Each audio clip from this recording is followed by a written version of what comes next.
ડભોઈ કડિયાવાડ મદ્રેસા ખાતે સૈયદ અહેમદ કબીર રિફાઈનીના પ્રસંગે રિફાઈ કમિટી દ્વારા વડોદરા ખાતે આવેલ આયુષ બ્લડ બેંકના સહયોગથી ઉસ પ્રસંગે બ્લડ ડોનેશન કેમ્પનું આયોજન કરવામાં આવ્યું. આ બ્લડ ડોનેશન કેમ્પમાં 100 કરતાં વધુ દાતાઓએ પોતાનું બ્લડ ડોનેટ કર્યું. આ બ્લડ ડોનેશનનો ઉદ્દેશ્ય જરૂરિયાતમંદને સહાય કરવાનો હતો. જરૂરિયાતમંદ વ્યક્તિને બ્લડ મળી રહે તે માટે બ્લડ ડોનેશન કેમ્પનું આયોજન કરવામાં આવ્યું હતું.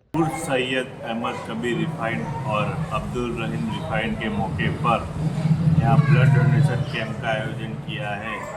तो मुरादे रफ़ीक कमेटी ब्लड डोनेशन द्वारा कड़ियावाड़ नानी मस्जिद के सामने यहाँ कैंप का आयोजन किया है और आज तारीख 9/11/2025 रविवार को 9 बजे से लेके स्टार्ट कैंप का हुआ है।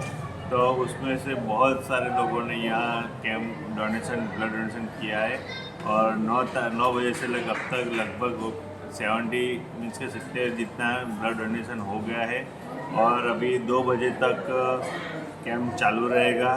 तो बहुत सारे लोग अभी ब्लड डोनेशन करने आने वाले हैं, कई लोग आ चुके हैं और यहाँ की जो मुस्लिम कम्युनिटी और जो यहाँ के जो यंग जनरेशन के लोग हैं वो सभी लोग ब्लड डोनेशन कर रहे हैं और जो आने वाले हैं वो भी आएंगे और उनको भी ये मैसेज है कि सब ब्लड डोनेशन कैंप करें और ब्लड डोनेशन करें।